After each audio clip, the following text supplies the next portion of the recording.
So, I tried really hard. No one can say I didn't give it a shot, but I just couldn't bring myself to like Ant-Man and the Wasp: Quantamania. The main word that comes to mind when I think about this film is disappointment. Now here's the thing, it's not like I went into this movie with crazy expectations or anything. I know not to ask too much from movies, but is the bare minimum really too much to ask for? Okay, maybe that was a bit too harsh. This movie wasn't the worst thing in the world, but it definitely didn't help boost my confidence in the future of the MCU. Now, Ant-Man is a character that I never cared about back then. He's a guy that can shrink and grow. What's the big deal? He seemed more like a gimmick than a character. But then the very first Ant-Man movie came out, and that was where I got my first proper exposure to this man, and if I'm gonna be honest, I loved him. I really liked the first Ant-Man movie. I don't know how to describe it, but I think the energy of it just put a smile on my face. It wasn't the deepest thing in the world, sure, but not everything has to be. It was just a good time, and I appreciate it for what it was. Paul Rudd being Scott Lang was definitely a massive addition to the appeal of this character because this man is a national treasure. I love him dearly. Scott's just a guy that loves to be included, and he doesn't lose that charm for his entire stay at the MCU. The best part of Ant-Man is, luckily enough, Ant-Man himself, because the best part of him definitely is not his movies. While I enjoyed the first Ant-Man movie, I cannot hide my absolute despise for Ant-Man and the Wasp. The amount of bull that took place in that movie made my blood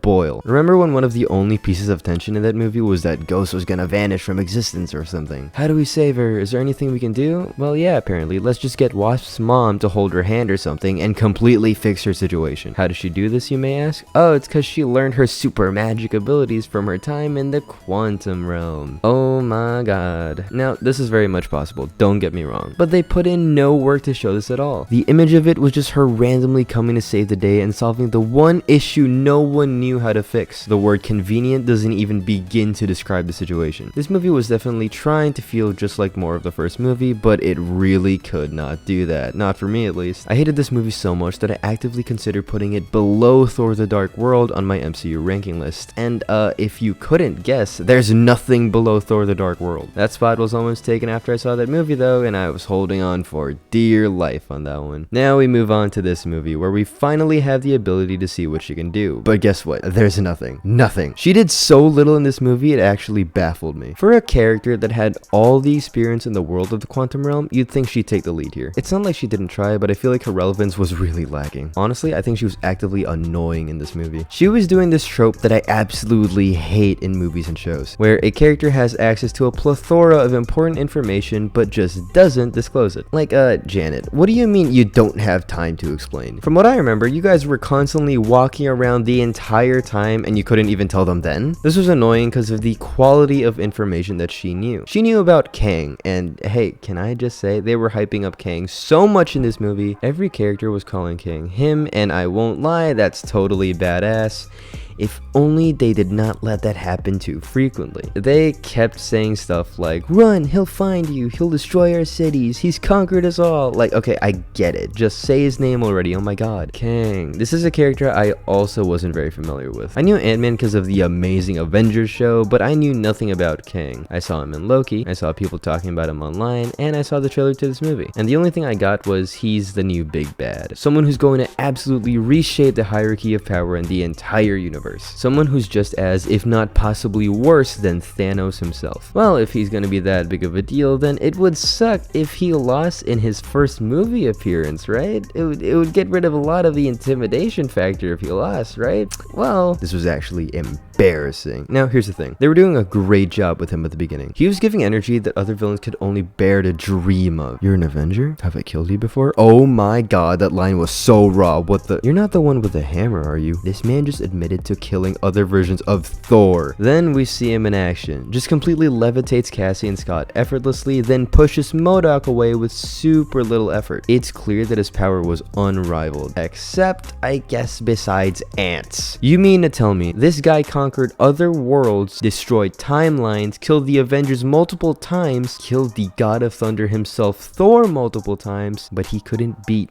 ants? Now hold on, I'm not ignorant, right? I know he was exiled and stripped away of all all of his technology, meaning he had to rebuild all of his power from scratch, and the ants were futuristic ants with a highly developed society. But you guys need to realize the image this sends, right? The new big bad of the MCU phase was just beaten by Hank Pym calling in his ants. This was the first movie he was into, and it's not like it was an Avengers movie or anything, it was a random Ant-Man movie. So all intimidation this man had was completely reduced to atoms. Yeah, that was a Thanos line, because as of the moment, Thanos is colder than Kang could ever dream of being. Kang's power comes from his tech, so when the ants destroyed it all, I could understand why he wasn't clapping Ant-Man's booty afterwards. I get that. But what about before the ants beat him? Remember that telekinesis ability he had? The thing Scott and Cassie were completely helpless against? Now add that to the Kamehamehas this man has, which are one-shot kills. He could use either one of these moves to beat the heroes with ease, so he's obviously gonna use them, right?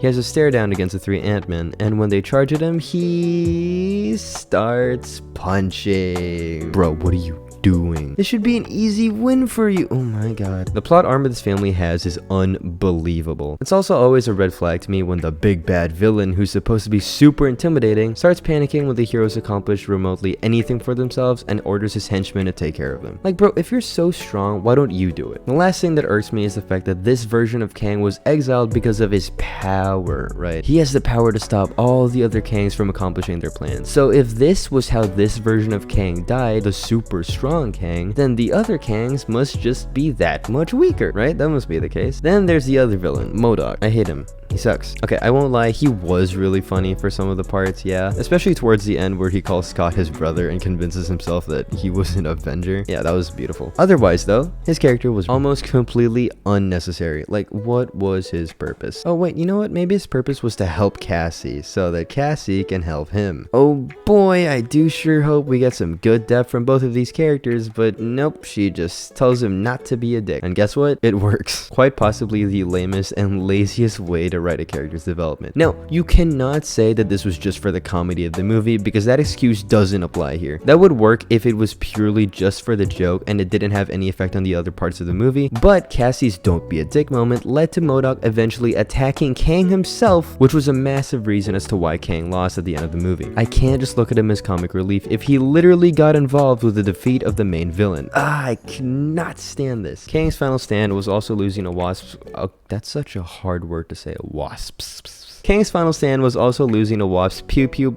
pew pew pew pew. Kang's final stand was also losing a wasp. Pew pew blaster. Kang's final stand was also losing a wasp pew pew blasters, which again I get. Kang doesn't have his tech, which is where he gets his strength and powers from, which is why he lost. But again, the image of Kang the Conqueror getting beaten like this leaves so much to be desired. A compliment I will give this movie, however, is that once again Scott is the best part of the movie. Across all the Ant-Man movies, seeing Scott just messing around and having fun is always the best. I actually really enjoy the idea of him becoming a more selfish guy because of his ego getting bigger after, you know, kind of saving everyone in Endgame. But if we're gonna be honest here, you didn't save everyone, Scott. The rat did. Praise that random rat. I also did like that one scene where he has to steal that thingy for Kang, because it actually makes sense as to why he needed Scott out of all people to get it, because Scott is an actual thief. He has the experience and instinct to get the job done. In most of the other Ant-Man movies, if you replace Ant-Man with the Wasp, then no one would have questioned it because she's a fighter and has pew-pews. Ant-Man seeing multiple versions of himself was really cool, and even though his whole reason for being able to escape was because of Cassie is a little cheesy, I say it's a good kind of cheesy. Speaking of Cassie, I thought they were gonna do way more with her, but unfortunately they didn't, which is a little disappointing. Most of the side characters in this movie were handled pretty badly as well, actually, I'd say. Name one character in this movie that wasn't from the Ant-Man family, wasn't Kang, and wasn't MODOK. Yeah, it's a little hard, because every other side character was trash, and I can't lie about it. This was a disappointing movie. The VFX were only alright, except the multiple Paul Rudd scene. That was good, I like that one. The comedy was lacking for the most part, the dialogue was really bad, character development was severely lacking, and the effectiveness of their use of different characters was dropped in the dirt. The biggest flaw of this movie was the complete eradication of the tension in not only this movie, but the entirety of the MCU moving forward, because of how much Kang was just not that scary by the end of it. Again, this was not the worst Marvel movie. There's a lot of good stuff in it, but the amount of bad is hard to look past, and I really want to see another amazing Marvel movie again.